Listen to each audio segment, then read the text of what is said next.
হ্যাঁ নালাগে আমাক তেনেকুৱা সাহায্যৰ যি ক্ষতি হ'ল যি এতিয়া আছে আমি তেনেকৈ চলিব লাগিব আমাৰ মতে হয় না বাৰু আমি মানে সেইটোৱে এটা কৈছোঁ যে আকৌ খেতি আমি ৰিটাৰ্ণ কৰিব লাগিব আৰু কৰিছোঁ মই 6 বিঘা মাটি ৰুলোঁ এতিয়া মই সাহায্য নাই বিচৰা কিন্তু আপোনাৰ নামটো মোৰ নাম ৰঞ্জিত গগৈ আৰু এইডোখৰ নাজিৰা হোলাংঘাটনি গাঁও হয় কাৰণ ক্ষয়ৰ ভিতৰত আমাৰ বেছিকৈ ক্ষয় হৈছে কাৰণ ৰেল লাইনটো আমাক ধৰি ল'লে ৰেল লাইনটো নভগা হ'লে হয়তো আমাৰ মানে আৰু বিপদ হ'লহেঁতেন আৰু বিশেষকৈ আমাৰ মানে বহুত বস্তু ক্ষয়ৰ ভিতৰত আমাৰ ধান চাউলটো গ'লগৈ 3জনীকৈ গৰু গুচি গ'ল হা প্ৰায় মানে 20 কুইণ্টেল ওপৰৰ ধান তাকো গুচি গ'ল তাৰমানে গজালি মেলিলে আমিনো সেইবোৰ ক'ৰ পৰা পাম এতিয়া খাবতো নোৱাৰোৱেই আৰু এতিয়া কাপোৰ কানিটো আমাৰ নায়েই চবেই মানে অৱস্থাটো বেয়াই ধৰি লওক আৰু বিশেষকৈ এতিয়া আমি যদি সাহায্য এটা পাবলৈ আহিছিলে তাকো এতিয়া কৈছে গৈছোঁ জামাবন্দী লাগে আমি জামাবন্দীটো এতিয়া দিম ক'ৰ পৰা যদি আমাৰ মানে একোৱেই নাই কাগজ পত্ৰ কাৰণ ৰেচন কাৰ্ডৰ পৰা আদি কৰি বহুত মানুহৰ গেছলৈকে নাই এতিয়া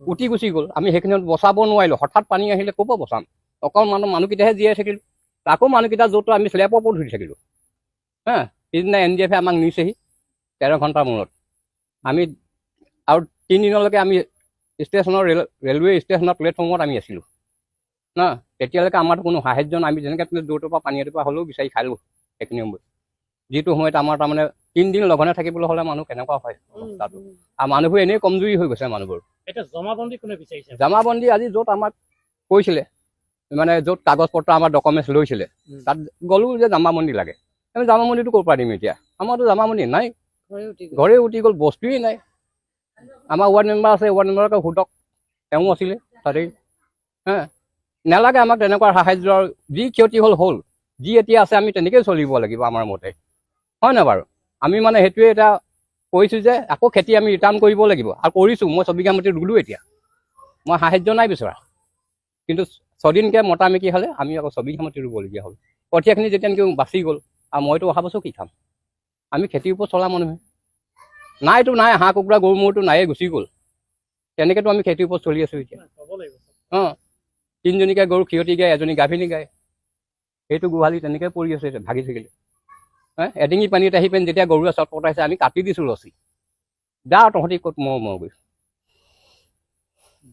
60টামান হাঁহ আছিলে তাকো নাই কিমানটা 60টা চব গ'ল গুচি গ'ল ভঁৰালটো এতিয়া ধান গজালি মেলি আছে আৰু 20 বেগ ধান মোৰ বাহিৰত পৰি আছিলে সেই 20 বেগো গ'লগৈ গজালি মেলিলে কালি মানুহ লগাই মই পেলাই দি আছোঁ কাৰণ গোন্ধ ওলাইছে আমি থাকিব নোৱাৰা হৈছোঁ ইয়াত 2 আলফা স্বাধীনৰ কেডাৰৰ গ্ৰেপ্তাৰে পোহৰলৈ আনিছে বিস্ফোৰক তথ্য উজনিক ৰক্তাক্ত কৰাৰ ভয়ানক ব্লুপ্ৰিণ্ট আলফা স্বাধীনৰ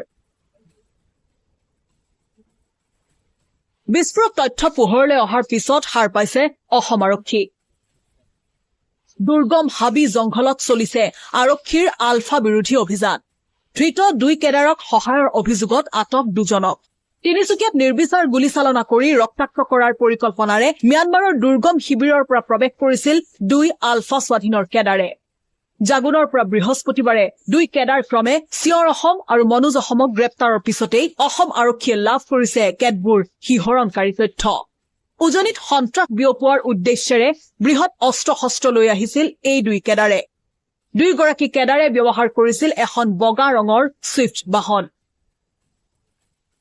AR20A5892 নম্বৰৰ এই ছুইফ্ট বাহনখনৰ গৰাকীক আটক কৰিছে তিনিচুকীয়া আৰক্ষীয়ে কিন্তু আমি এতিয়ালৈকে যেটো পাইছো এটো একেবাৰে মানে ডাঙৰ আৰু চিন্তাজনক বস্তু আছিলে তেওঁলোকৰ টাস্কিং দিয়া হৈছিলে উলফাইৰ পৰা যে তেওঁলোক ইয়াত তিনিচুকীয়া টাউনত আহি আৰু সন্ধিয়া সময় বা ৰাতি সময় পালে ইনডিসক্ৰিমিনেট ফায়াৰিং টাউনত কৰিব আৰু যিমান মানুহ ইহঁতে মাৰিব পাৰে ইমান মানুহ গুলিয়াই মাৰি দিব লাগে আৰু গ্ৰেনেড ফুটাই মাৰি দিব লাগে এইটো তেওঁলোকৰ একেবাৰে মানে হিনিয়াছ এক্ট অফ টেৰৰিজম কৰাটো তেওঁলোকৰ প্লেনিং আছিলে আলফা স্বাধীনক সহায় কৰাৰ অভিযোগত আটক কল্পনা বৰা আৰু বিটু বৰাক 2গৰাকীক আটক কৰি জেৰা অব্যাহত ৰাখিছে তিনিচুকীয়া আৰক্ষীয়ে কিদৰে আলফা স্বাধীনৰ সংস্পৰ্শলৈ গ'ল এই 2 যুৱক তাক লৈ চলিছে তদন্ত সমান্তৰালকৈ অসম অৰুণাচলৰ দুৰ্গম হাবি জংঘলত চলিছে আলফা স্বাধীন বিৰোধী অভিযান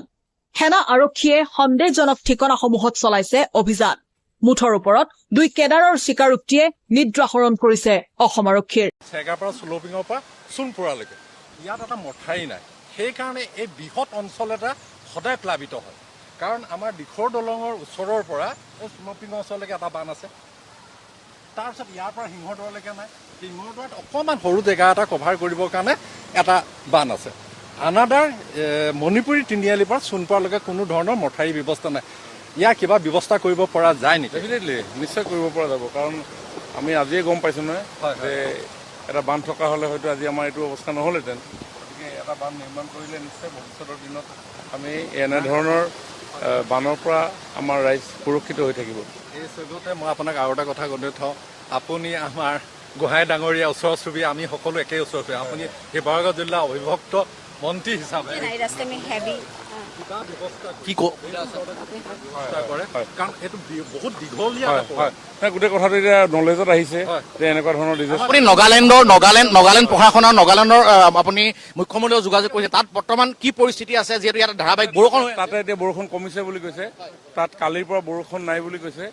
গতিকে কণ্টেক্টত আছো, ডিচি মককচোনৰ লগত কণ্টেক্ট আছো, কৈছে কি কালি হোৱা নাই, নতুন বৰষুণ হোৱা নাই, এতিয়া ভাল পৰিস্থিতি হৈ আছে। মই ডিচি ডাঙৰীয়া যিহেতু আছে মন্ত্ৰী, মই অনুৰোধে কৰিছোঁ, কাৰণ এইটো সময় আমি সমালোচনা কৰাৰ সময় নহয়। বহু ফোন আহি আছে আমালৈ, কিন্তু বহু জেগাত এতিয়াও ৰেস্কিউ টিম পোৱা নাই। সেই কথাত আপুনি অকণমান যদি মন্ত্ৰী ডাঙৰীয়া আছে, মই অনুৰোধ কৰিছোঁ, এইটো আমাৰ কোনো পূৰ্ণাস্থিতি চেষ্টা চলোৱা হৈছে।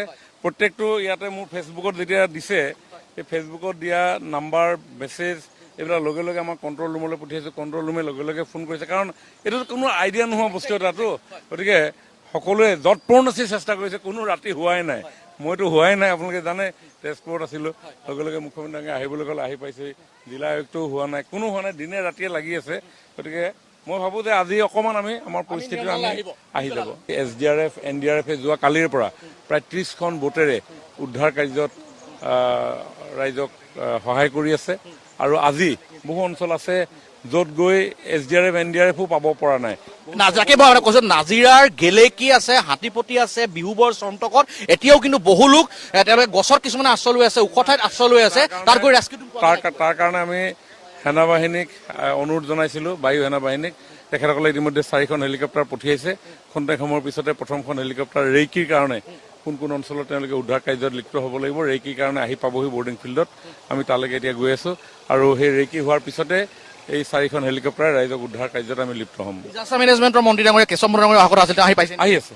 মই আৰু এটা কথা সুধিম, ইয়াতে ৰেস্কিউ টিমবিলাক পৰ্যাপ্ত পৰিমাণে আহি পোৱা নাই নেকি? নহয়, কাৰণ যিমান আমাৰ হাতত আছিলে শিৱসাগৰ জিলা বা চৰাইদেউ জিলাত, সকলোবিলাকে ইয়াতে উদ্ধাৰ কাৰ্যত জড়িত হৈছে। কিন্তু এতিয়া গুৱাহাটীৰ পৰাও আহি আছে, মৰিগাঁৱৰ পৰা আহি আছে, নগাঁৱৰ পৰা আহি আছে, লখিমপুৰৰ পৰাও আহি আছে, ডিব্ৰুগড়ৰ পৰাও আহি আছে, তিনিচুকীয়াৰ পৰাও আহিছে। কাৰণ সকলো জিলাতে থাকে, গতিকে সকলো টিমেই এই সংকটকালীন সময়ত সকলো ৰেস্কিউ টিম আহি আমাৰ ইয়াতে উপস্থিত আৰু হৈ আছে। কালি ৰাতিৰ পৰা সকলোবিলাক আহি আছে। আমি এরকম হলে ভালো হবে।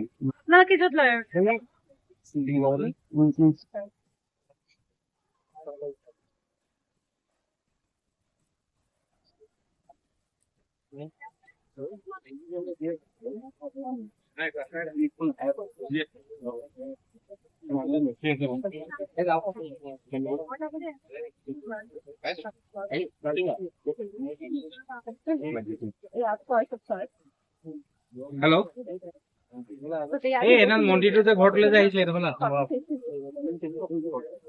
तो बेसिकली मैं फर्स्ट डे आया था यहाँ पर बावन पोखरी तंगा होला, और सबसे जो मैंने चीज सबसे पहले नोटिस करी थी, यहाँ पर लोगों के घरों में इतनी इतनी मिट्टी भर रखी थी।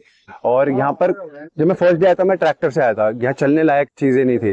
तो फिर मैं अमलान भाई से मिला, अमलान भाई ने मुझे बोला कि यहाँ पर जब हमने दिमाग लगाया कि क्या चीजें करनी चाहिए, क्या हमारे को सबको पहले बेड्स देने चाहिए, या फिर हमारे को उनको गैस स्टोव, ये सारी चीजें चाहिए जो बेसिक रिक्वायरमेंट है, या फिर पहले ये उनके घर से मिट्टी निकालनी चाहिए। बिकॉज सबसे जब कॉन्वर्सेशन में वो कहते हैं कि हम नींद नहीं मिल रही है हमारे को, हम सो ही नहीं पा रहे, सबने बार बार सो रहे घर के, क्योंकि घर में मिट्टी भर रखी है। तो हमने डिसाइड करा सबसे पहले एक काम करते हैं, लेबर बुलाते हैं और ये JCBs बुलाते हैं एंड ये मिट्टी को क्लीन कराते हैं, ताकि एटलीस्ट लोग एक जगह से दूसरी जगह ट्रैवल कर सके, अपने घर में सो सके। अभी आप इधर इस साइड देखोगे, ऐसे ऐसे रोडें निकल के आई हैं जो हमारे को पता ही नहीं था कि ये यहाँ पर रोड भी हैं और उस पार लोग रहते हैं, मतलब घर हैं लोगों के। अब आज जब JCB चले हैं तो जाके तो हमें पता चला कि वहां पर घर थे। अभी यहाँ पर इतना बड़ा, कम से कम मेरे हिसाब से 5,000 किलो का तो पेड़ गिर रखा था। पता नहीं कितने साल पुराना होगा, 500 साल पुराना होगा। उसके बाद वो हमने यहाँ पर पूरा कट करवाया। और अब मेन हमारा यही है, देवलीना मैम से हम उनके साथ हमने कोलैब करा है, एक तरीके से आयान फाउंडेशन सबको बुलाया है, इकट्ठा करा है। मेन हमारा गोल यही है कि एक लिविंग स्टैंडर्ड इतना हो जाए कि इंसान अपने घर में सो सके, अपने घर से दूसरे घर तक जा सके, अपने घर में स्टक ना रहे, और सफाई थोड़ी बहुत जितनी हम अपने लेवल पे कर सकते हैं वो करें। ये हमारा बेसिक प्लान था स्टार्ट करने के लिए।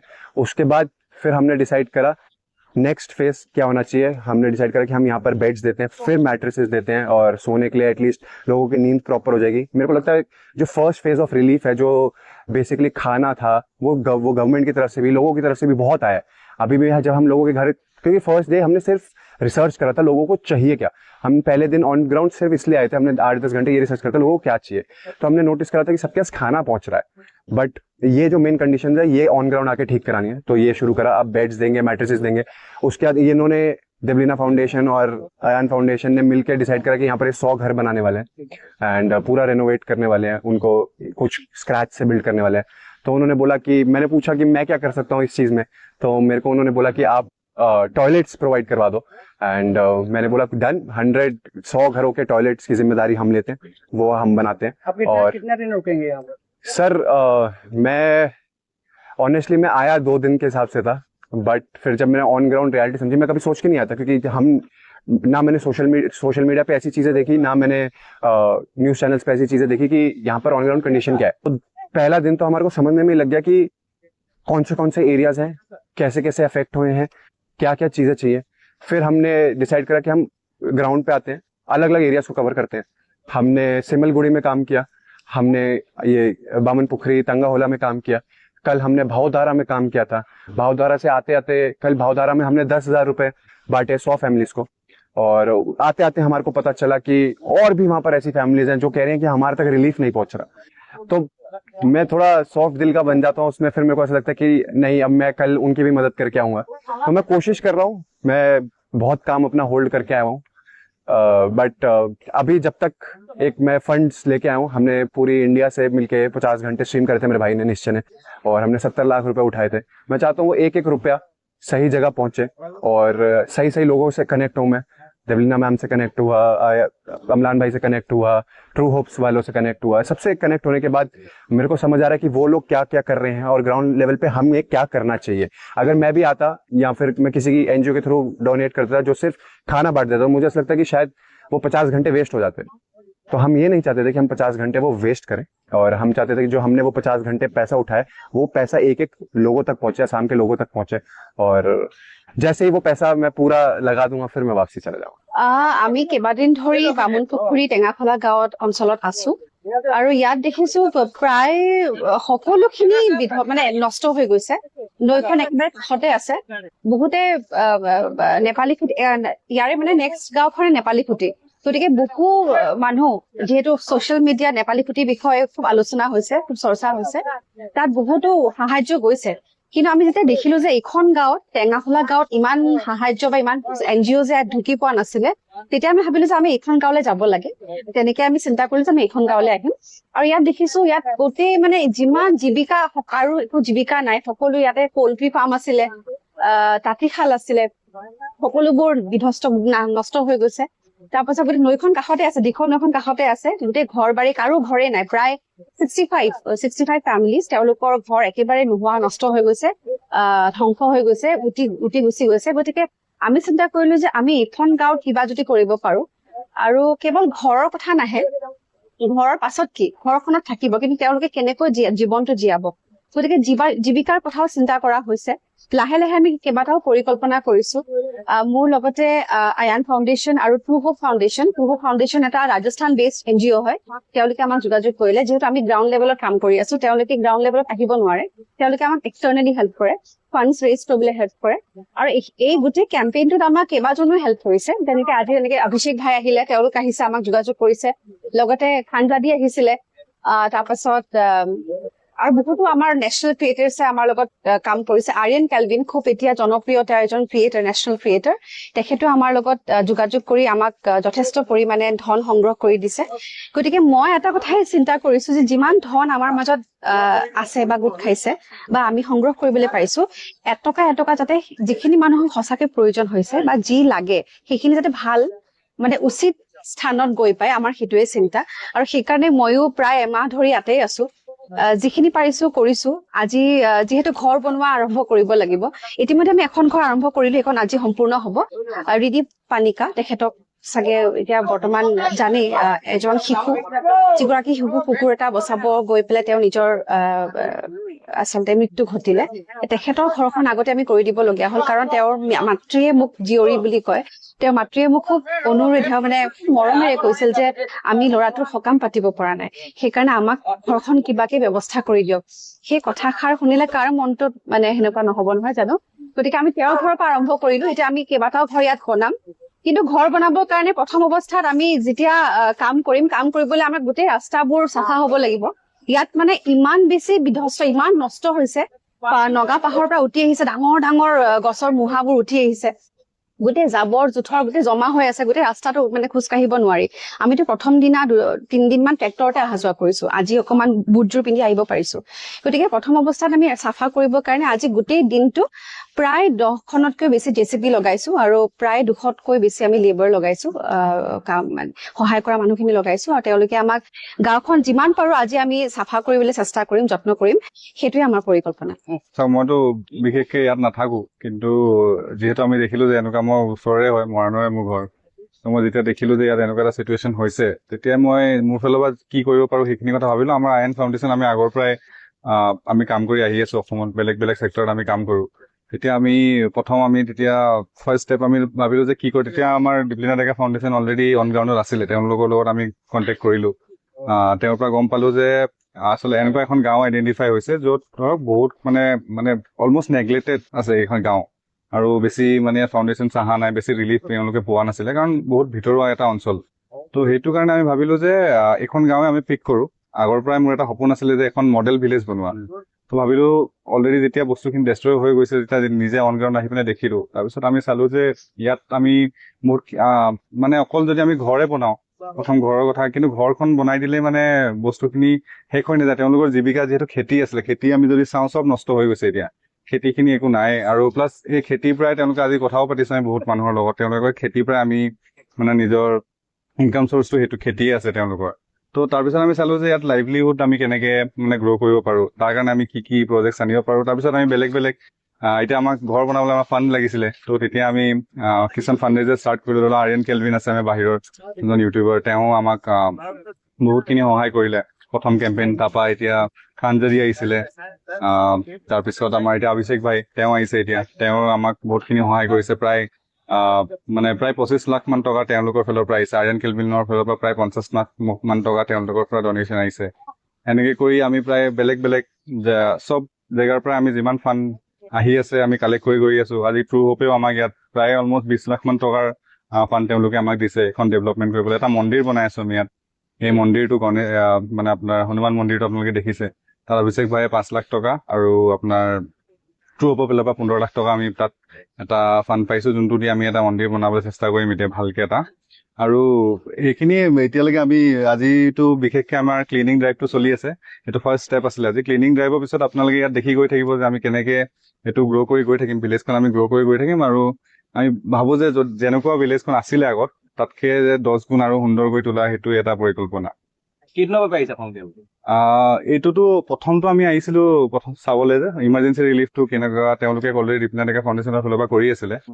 আমি এতিয়া পোষ্ট আপোনাৰ ডিজাষ্টাৰ যিখিনি কাম কৰিব লগা হয়, এইটোত কোনো আমাৰ মানে লিমিটেশ্যন নাই। ধৰক এইটো 6 মাহৰ প্ৰজেক্ট চলিব পাৰে, হয়তো এইটো আপোনাৰ 1 বছৰ চলিব পাৰে, 2 বছৰ 3 বছৰ চলিব পাৰে। যেতিয়ালৈকে আমি ইয়াক মানে কমপ্লিটলি ডেভেলপ কৰি নিদিওঁ, আমি ইয়াৰ পৰা আমি নাযাওঁ। মানে ইয়াতে আমি তাৰমানে মই ইমান দিন যোৱাৰ এটা প্ৰথমতে আমাৰ কি হ'ল, মুখ্যমন্ত্ৰী মহোদয়ে যেতিয়া কৈছিল তেতিয়া এনেকুৱা হ'ল, তাৰমানে মোৰ কেবিনেট আমাৰ আমাৰ বিধানসভা চলি আছিল, কিন্তু মোৰ 2 দিন কুৱেশ্যন আছিল, এদিন মোৰ 0 আৱাৰ্ছৰ কুৱেশ্যন আৰু এদিন এনেই কুৱেশ্যন 1 ঘণ্টাৰ ভিতৰত থাকে। তেতিয়া মুখ্যমন্ত্ৰী মহোদয় সোধোতে ক'লে বোলে বাইদেউ কুৱেশ্যন আৱাৰ আছে যদি আপুনি এইখিনি যাব নালাগে, গতিকে আপুনি 2 দিন থাকক। গতিকে সেইখিনি শেষ হোৱাৰ পিছত তাৰপিছত আমাৰ ডিপাৰ্টমেণ্ট দুটাৰ আকৌ মিটিং দিলে, গতিকে আমাৰ কোঅপাৰেটিভ আৰু আমাৰ ভেটেনাৰী এনেকৈ লগ কৰি, গতিকে সেইখন মিটিঙত মই থাকিব লগা হ'ল। তাৰপিছত কেবিনেট দিলে আৰু এটা আমাৰ নিৰ্দেশন আছিল গোটেইখিনি মন্ত্ৰী যাতে একেলগে নাযায়, কাৰণ গোটেইখিনি যাতে একেলগে গেডাৰিং হোৱাতকৈ আমাৰ কোনোবা গৈ আহিল তাৰপিছত আকৌ এজন কোনোবা যাব, এনেকৈ এটা মিলাই যাব দিয়া হৈছিল। কিন্তু মই ভাবিছোঁ, কিন্তু যোৱা 6 তাৰিখত এটা আছিল মোৰ তাৰমানে এনেকুৱা। তাৰপিছত মুখ্যমন্ত্ৰী গুচি গ'ল, মুখ্যমন্ত্ৰী গ'লেতো আমি তাত গৈ পেলাই গেডাৰিং কৰাৰ কথাই নাহে, গতিকে কিন্তু বাদ দি পেলাই তাৰপিছতেই 6 তাৰিখে এটা মই প্লেনিং লৈছিলোঁ, কিন্তু মোৰ নিজৰ সমষ্টিতে 5 তাৰিখে বানপানী আকৌ হ'ল। গতিকে নিজৰ সমষ্টিটোত বানপানী এনেকুৱা সমস্যা হৈ থাকোঁতে মই তাত সময় দিব লগা হ'ল। গতিকে যোৱাকালি আমাৰ এখন মই ৰিভিউ মিটিং আছিল, দুইটা ডিপাৰ্টমেণ্টত আহিলোঁ। আজি মই এই বস্তুখিনি আজি প্ৰেৰণ কৰাৰ কাৰণে ইয়াত উপস্থিত থাকিলোঁ। অহাকালি আজি আকৌ আমাৰ কেবিনেট আছে, গতিকে অহাকালি মই যোৱাৰ এটা প্লেনিং আছে, কাৰণ আজি বস্তুখিনি পঠিয়াইছোঁ, ডক্টৰছখিনিও গৈছে। গতিকে অহাকালি মই আৰু লগতে ডিপাৰ্টমেণ্টৰ পৰাও যদি কোনোবা যোৱা কথা আছে তেওঁলোকৰ লগত একেলগে অহাকালি মই যাত্ৰা কৰিম। ঘৰৰ ভিতৰত এবুকু পলস পৰাৰ পিছতো তেওঁলোকৰ নাম নুহুমায়। এই যে লিষ্টখন, নিজৰ মানুহ বাছি বাছি বনোৱা লিষ্টখন, এখন আকাশৰ পৰা টপকিল নেকি? ডিচিয়ে কাৰোবাৰ প্ৰেছাৰত কৰিছে নে দুৰ্নীতি কৰিছে? মৰা শৰ ওপৰত যেনেকে সগুনে এনেকে পৰি পৰি খায়, তেনেকে 3খন জিলাৰ দুৰ্দশাগ্ৰস্ত মহাপ্ৰলয়ত কক বকাই থকা মানুহৰ সাহায্যৰ টকা খোৱা চৰকাৰী যন্ত্ৰ যিবিলাক নাপাবলগীয়া মানুহে পালে, তেওঁলোকক নাম সুমুৱাই লিষ্টখন কোনে বনাইছিল? ঘৰৰ ভিতৰত এবুকু পলস পৰাৰ পিছতো তেওঁলোকৰ নাম নুহুমায়। অথচ 22,000 মানুহক 15,000 কৈ দিয়া হ'ল। এই যে লিষ্টখন, নিজৰ মানুহ বাছি বাছি বনোৱা লিষ্টখন, এখন আকাশৰ পৰা টপকিল নেকি? কোনে বনালে? এই লিষ্ট বনোৱা মানুহবিলাক কোন? মুখ্যমন্ত্ৰীয়ে বনালে নে মুখ্যমন্ত্ৰী ঘনিষ্ঠ কোনোবা চেলা চামুণ্ডাই বনাইছে বিজেপি দলৰ? এই কথাটো ৰাজহুৱা হ'ব লাগিব। আৰু 2 নম্বৰতে ইয়াত থকা ডিচিজন জিলাখনৰ মুৰব্বী, প্ৰশাসনৰ মুৰব্বী, গাঁওবুঢ়া তেওঁৰ অধীন, সকলো তেওঁৰ অধীন। তাৰপিছত ডিচি গৰাকী যদি ইয়াত সন্নিৱিষ্ট নাথাকে, ডিচি গৰাকী যদি জড়িত নাথাকে, তেতিয়াহ'লে এইটো অসম্ভৱ কথা। গতিকে ডিচিয়ে কাৰোবাৰ প্ৰেছাৰত কৰিছে নে দুৰ্নীতি কৰিছে? এই কথাটো ইমিডিয়েট তদন্ত হ'ব লাগে আৰু তেখেতক ছাছপেণ্ড কৰিব লাগে। আমি কওঁ তেখেতক গ্ৰেপ্তাৰ কৰিব লাগে, কাৰণ মৰা শৰ ওপৰত যেনেকে সগুনে এনেকে পৰি পৰি খায়, তেনেকে 3খন জিলাৰ দুৰ্দশাগ্ৰস্ত মহাপ্ৰলয়ত কক বকাই থকা মানুহৰ সাহায্যৰ টকা খোৱা চৰকাৰী যন্ত্ৰ আৰু এই যে যিবিলাক বিজেপিৰ পালি নেতা, এইবিলাকৰ ওপৰত দায়িত্ব, এওঁলোকে যে এইবিলাক কৰিলে তাৰ দায়িত্ব মুখ্যমন্ত্ৰীয়ে নিশা কেৱল ফেচবুক লাইভত আহি মচি দিলে নহ'ব। ইয়াৰ তদন্ত আমাক লাগিব, কিয় হ'ল, কেনেকৈ হ'ল, আৰু এই লিষ্টখন যিবিলাক মানুহে পালে, যিবিলাক নাপাবলগীয়া মানুহে পালে, তেওঁলোকক নাম সুমুৱাই লিষ্টখন কোনে বনাইছিল? কোন বিজেপি পালি নেতাই বনাইছে? এটা দেখুৱাই আমাক লাগে, হয় নে নহয়? সেই লিষ্টখন কোনে বনাইছে লাগে নে নালাগে? বিজেপি পালি নেতা হওক, গাঁওবুঢ়া হওক, দালাল হওক, কোনে নাপাবলগীয়া মানুহক দিলে সেই মানুহকেইজন আমাক লাগে, হয় নে নহয়? সেই মানুহকেইজনক আমাক লাগিব। 2 নম্বৰতে বৃহৎ সাহায্য পুঁজি, ৰাইজৰ পৰা টকা লৈ মাছৰ তেলে মাছ ভজা যিটো সাহায্য পুঁজি, এই সাহায্য পুঁজিত জড়িত চৰকাৰী যন্ত্ৰৰ গোটেই বিষয়াসকল আৰু বিজেপিৰ মুনাফা লুটা যিবিলাক নেতা, এই কাৰ্য বন্ধ কৰিব লাগে। এই কাৰ্য যদি মুখ্যমন্ত্ৰীয়ে বন্ধ নকৰে, তেতিয়া আমি স্পষ্টকৈ বুজিম মন্ত্ৰী, মুখ্যমন্ত্ৰী সকলোৱে সাহায্য দুৰ্নীতিৰ লগত সনাপুটুকা হৈ আছে। সন্মানীয়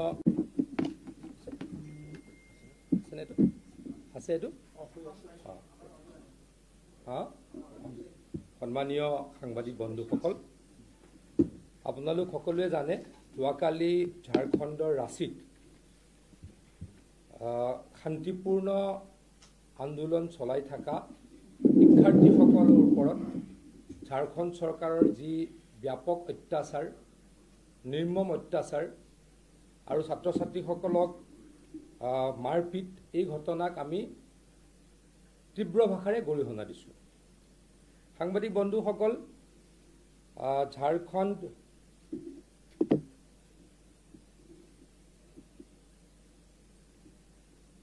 JPSC আৰু JSSC এই দুটা পৰীক্ষাৰ সন্মানীয় সাংবাদিক বন্ধুসকল ঝাৰখণ্ডত পেপাৰ লিক হৈছিলে আৰু ছাত্ৰ ছাত্ৰীসকলে এই পেপাৰ লিক হোৱা পৰীক্ষা বাতিল কৰিবলৈ আন্দোলন কৰিছিলে আৰু ইয়াৰ CBI তদন্তৰ কাৰণে যোৱা 25 জুলাইৰ পৰা ছাত্ৰ ছাত্ৰীসকলে ৰাঁচীত শান্তিপূৰ্ণভাৱে ধৰ্মঘট পালন কৰি আহিছে। সন্মানীয় সাংবাদিক বন্ধুসকল, এই আন্দোলনৰ ঘটনাক কংগ্ৰেছ দলে বা কংগ্ৰেছ দলৰ নেতা ৰাহুল গান্ধী ডাঙৰীয়াই এটা শব্দৰেও সমৰ্থন কৰা দেখা নগ'ল। আপোনালোক সকলোৱে জানে, দেশৰ সকলো ব্যক্তিয়ে জানে যে যেতিয়া দিল্লীত যন্তৰ মন্তৰত নীট পৰীক্ষাৰ সংশোধনীৰ কাৰণে ছাত্ৰ ছাত্ৰী আন্দোলন কৰিছিল, তেতিয়া ৰাহুল গান্ধী ডাঙৰীয়াই তাত গৈ নিজে জঁপিয়াই পৰিছিল। আনকি লজ্জাজনকভাৱে প্ৰধানমন্ত্ৰীৰ আৱাসৰ সন্মুখত ৰাতি ধৰ্ণাত বহিছিল। ৰাহুল গান্ধী ডাঙৰীয়াই বা কংগ্ৰেছ দলে নীট পৰীক্ষাৰ ব্যাপক সলনি হোৱাটো বিচাৰিছিল আৰু গণতান্ত্ৰিক পৰম্পৰাক সন্মান জনাই ভাৰত চৰকাৰে বা নৰেন্দ্ৰ মোদী ডাঙৰীয়াৰ চৰকাৰে নীট পৰীক্ষাৰ ব্যাপক ৰদল বদল কৰিবলৈ সংসদলৈকে বিল আনিছিল। সাংবাদিক বন্ধুসকল, এই বিলত কংগ্ৰেছ দলে পাৰ্টিচিপেটে নকৰিলে। এই বিলৰ ডিবেটত কংগ্ৰেছ দলে বা ৰাহুল গান্ধী ডাঙৰীয়াই পাৰ্টিচিপেট নকৰিলে। যেতিয়া বিলখন আহিলে তেতিয়া হুলস্থুল কৰি থাকিলে আৰু বিলখনৰ বিষয়ে ডিছকাশ্যন নকৰিলে। মানে কেইদিনমানৰ আগত কৈ আছিলে নীটৰ ওপৰত ডিছকাশ্যন লাগে। আমাৰ চৰকাৰে, কেন্দ্ৰীয় চৰকাৰে নীটৰ ওপৰত বিল আনিলে আৰু বিলত তেওঁলোকে ডিবেটত অংশগ্ৰহণ নকৰিলে। মই আকৌ কৈছোঁ, আপোনালোকে অলপ কথাটো ভাবি চাব। কংগ্ৰেছ দলে ক'লে, ৰাহুল গান্ধী ডাঙৰীয়াই ক'লে নীটৰ ওপৰত পাৰ্লিয়ামেণ্টত বা সংসদত ডিছকাশ্যন হ'ব লাগে। আমাৰ চৰকাৰে কৰিলে কি, ডিছকাশ্যনটো আছেই, ডিছকাশ্যনটো বিল আনিলে ডিছকাশ্যন থাকিবই। গতিকে ডিছকাশ্যন নহয়, অকল ডিছকাশ্যন নহয়, এই নীট পৰীক্ষাৰ যিমান নীতি নিয়ম তাক ব্যাপক সংশোধন কৰিবলৈ আৰু নীট পৰীক্ষাৰ পেপাৰ যদি লিক হয়, যিসকলে লিক কৰে তেওঁলোকৰ বিৰুদ্ধে অতি কঠোৰ আইন আনিবলৈকে সংসদলৈকে বিল আনিলে।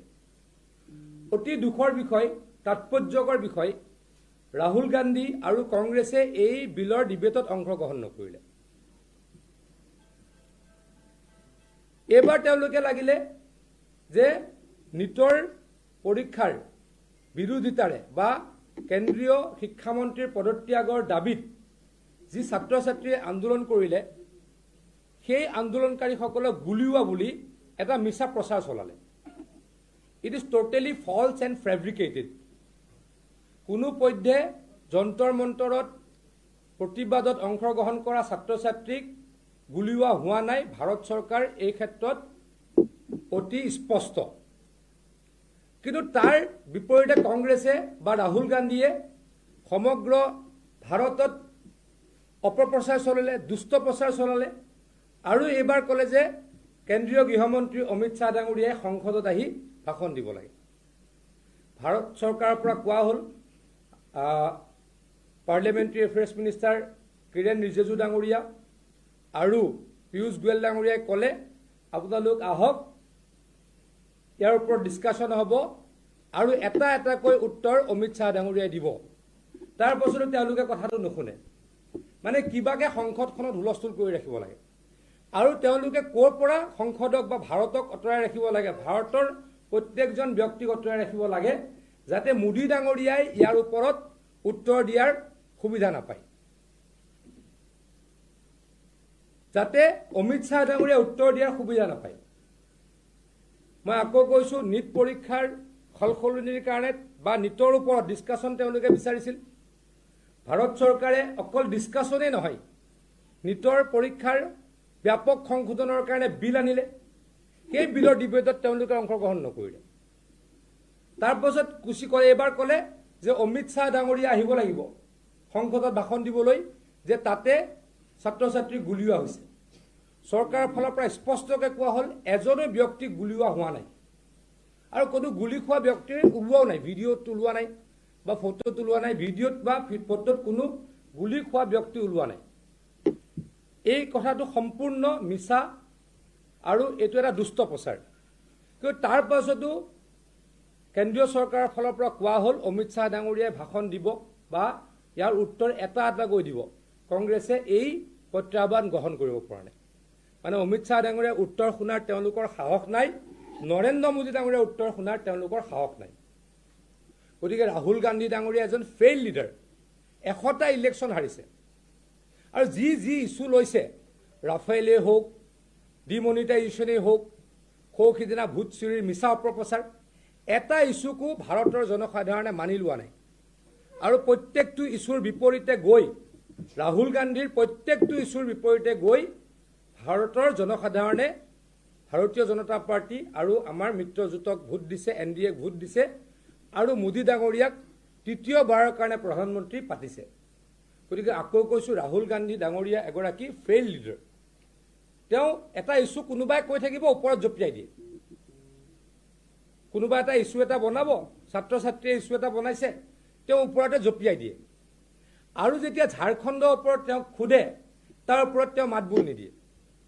ৰাহুল গান্ধী ডাঙৰীয়া, আপুনি যন্তৰ মন্তৰলৈ গ'ল, আপুনি প্ৰধানমন্ত্ৰী ডাঙৰীয়াৰ আৱাসত গৈ ছিকিউৰিটি ব্ৰিজ কৰি নাটক কৰিলে। আপোনাৰ য'ত চৰকাৰ আছে, ঝাৰখণ্ডলৈ আপুনি কিয় নগ'ল? ঝাৰখণ্ডত এই এক্সাম বাতিল হ'ব লাগে বুলি, এই এক্সাম কেইটা বাতিল হ'ব লাগে বুলি, পৰীক্ষা কেইটা বাতিল হ'ব লাগে বুলি তেওঁ এবাৰ কিয় নক'লে?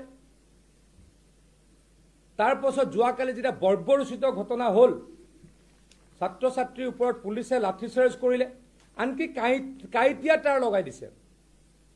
কাঁইটীয়া তাঁৰ লগাই দিছে। ভাৰত পাকিস্তান বাংলাদেশ বৰ্ডাৰত আমি কাঁইটীয়া তাঁৰ লগাওঁ। ৰাঁচীত কি কৰিছে? ছাত্ৰ ছাত্ৰীক ৰাখিবলৈ, আন্দোলনৰ পৰা আঁতৰাই ৰাখিবলৈ বেৰিকেডত কাঁইটীয়া তাঁৰ লগাই দিছে।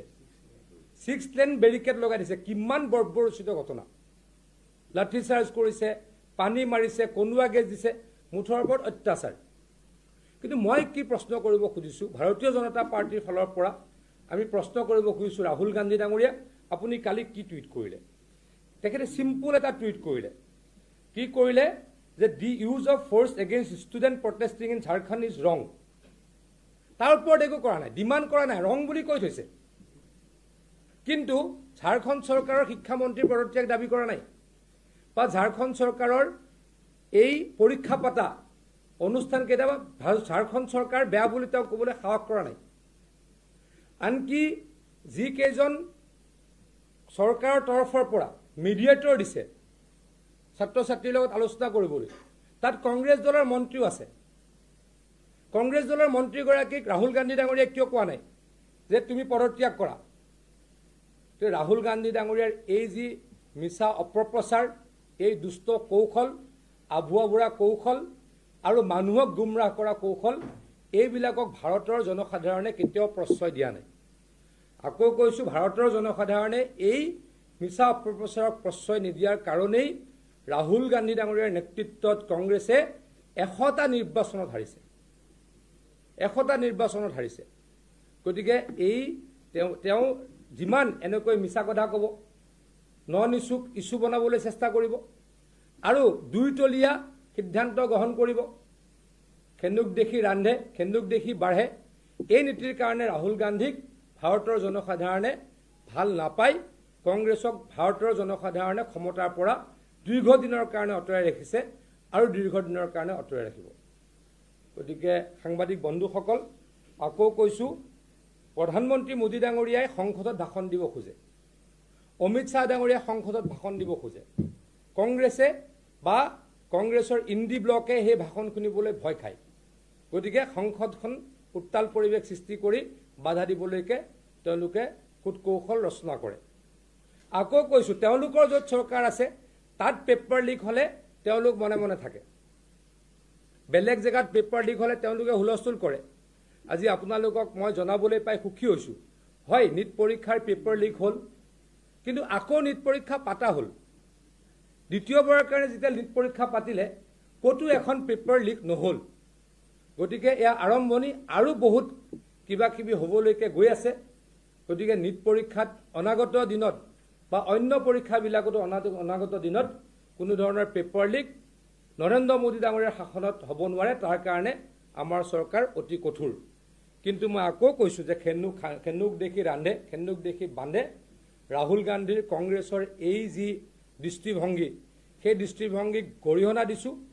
এই দৃষ্টিভংগীয়ে ভাৰতৰ জনসাধাৰণক কেতিয়াও বিপথে পৰিচালিত কৰিব নোৱাৰে। বিপথে পৰিচালিত কৰাৰ কাৰণে অপপ্ৰচাৰ কৰিব পাৰে, কিন্তু ৰাইজক আগুৱা ভাৰিব নোৱাৰে। মই আকৌ কৈছোঁ, ৰাহুল গান্ধীৰ এই দুষ্ট কৌশল, ৰাহুল গান্ধীৰ এই অপপ্ৰচাৰ, ইয়াক আমি তীব্ৰ ভাষাৰে গৰিহণা দিছোঁ। আৰু যদি সাহস আছে, আৰু যদি ৰাহুল গান্ধীৰ সাহস আছে, কংগ্ৰেছৰ যদি সাহস আছে, ঝাৰখণ্ড চৰকাৰৰ বিৰুদ্ধে তেওঁলোকে মাত মাতক, আৰু ঝাৰখণ্ড চৰকাৰৰ পৰা তেওঁলোকৰ মন্ত্ৰী বিধায়কৰ সমৰ্থন আঁতৰাই লৈ আহক, আৰু ছাত্ৰ ছাত্ৰীসকলক দিল্লীত যেনেকৈ ছাত্ৰ ছাত্ৰীসকলৰ সমৰ্থনত গৈছিল, এই ৰাঁচীটো বা ঝাৰখণ্ডতো ছাত্ৰ ছাত্ৰীৰ সমৰ্থনত ৰাহুল গান্ধী ওলাই আহক। তাৰ কাৰণে মই প্ৰত্যাহ্বান জনাইছোঁ। ধন্যবাদ। काल रांची में जो घटना हुआ वो दुखदायक है, और राहुल गांधी महाशय ने जो दिल्ली में स्टैंड लिया था, जब छात्रों ने नीट एग्जाम का खिलाफ प्रदर्शन किया था जंतर मंतर में, उस समय जो स्टैंड लिया था उससे काफी अलग स्टैंड वो रांची में लिया है। हम उसका धिक्कार देता हूं, हम उसको निंदा करता हूं। राहुल गांधी महाशय, आप ऐसा मत करिए। दिल्ली में एक स्टैंड होगा आपका, रांची में एक स्टैंड होगा आपका। आप पार्लियामेंट को चलाने नहीं देते हो। आपने क्या बोला था नीट का बारे में? संसद में चर्चा होना चाहिए, संसद में नीट का ऊपर आलोचना डिस्कशन होना चाहिए, चर्चा होना चाहिए। भारत सरकार ने किया क्या? सिर्फ चर्चा नहीं, नीट परीक्षाओं का समाधान के लिए, नीट परीक्षा अच्छा से हो उसके लिए बिल लाया। बिल में कांग्रेस पार्टियों ने हिस्सा लिया ही नहीं, राहुल गांधी ने हिस्सा लिया ही नहीं, वो लोग हल्ला करके रखा। उन्होंने ही बोला था आलोचना होना चाहिए, डिस्कस होना चाहिए, चर्चा होना चाहिए। और हमारा सरकार सिर्फ डिस्कशन नहीं किया, ये बिल लाया ये उसका सुधार के लिए, लेकिन उन्होंने क्या किया? उसमें हिस्सा लिया नहीं। इस बार क्या कहने लगा? वहां में गोलीबारी हुआ है, जो हुआ नहीं बिल्कुल। भारत सरकार स्पष्ट है, किसी तरह गोलीबारी वहां में नहीं हुआ। लेकिन कांग्रेस ने बोला, राहुल गांधी ने बोला, गृह मंत्री जी को पार्लियामेंट आना चाहिए, इसका ऊपर बोलना चाहिए। अब भारत सरकार बोल रहा है, गृह मंत्री जी भाषण देगा, आप लोग आइए, लेकिन लेकिन कांग्रेस उसमें अभी नहीं गया। वो लोग अभी गृह मंत्री जी का भाषण सुनना नहीं चाहता है, प्रधानमंत्री जी का उत्तर वो लोग सुनना नहीं चाहता है। उन लोग का एक ही मंशा है, भारत को डिस्टेबलाइज करा। भारत में वो लोग क्या करना चाहता है? संसद नहीं चलना है, देश में अशांति हो, देश में शांति ना हो, ये कांग्रेस चाहता है। मैं दोबारा राहुल गांधी का इस दुष्प्रचार को, इस प्रयास को मैं निंदा करता हूं, और ऐसा ना करे। जो स्टैंड आपका दिल्ली में था, वही स्टैंड आपका रांची में हो। मैं राहुल गांधी को बोलना चाहता हूं।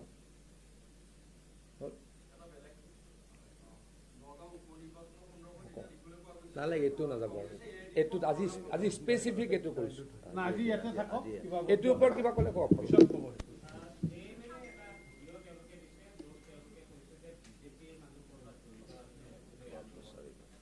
এইটোতো অপপ্ৰচাৰ। কিন্তু আপোনালোকে চাওক, যিখন কক্ৰজ জনতা পাৰ্টি আন্দোলনটো গোটেইবিলাক কংগ্ৰেছী আছিলে, গোটেইবিলাক আম আদমি পাৰ্টি আছিলে, অসমৰ পৰা কোনোবা গৈ পাৰ্টি তাতে আছিলে। গতিকে সেইটোতো তেওঁলোকে ক'বই, কিন্তু ছাত্ৰৰ আন্দোলনটোতো ইছ্যুটোতো তেওঁলোকে অস্বীকাৰ কৰিব নোৱাৰে, পেপাৰ লিক হোৱাৰ ইছ্যুটোতো তেওঁলোকে অস্বীকাৰ কৰিব নোৱাৰে। আমাৰ প্ৰশ্ন, ৰাহুল গান্ধী ডাঙৰীয়ে এই ইছ্যুটোৰ ওপৰত কিয় মাত নামাতে? এই ইছ্যুটোক কিয় নিন্দা নকৰে? কিয় এই ইছ্যুটোক ঝাৰখণ্ডৰ মুখ্যমন্ত্ৰীক পদত্যাগ দাবী নকৰে? আমাৰ ইছ্যুটো সেইটো। Thank U.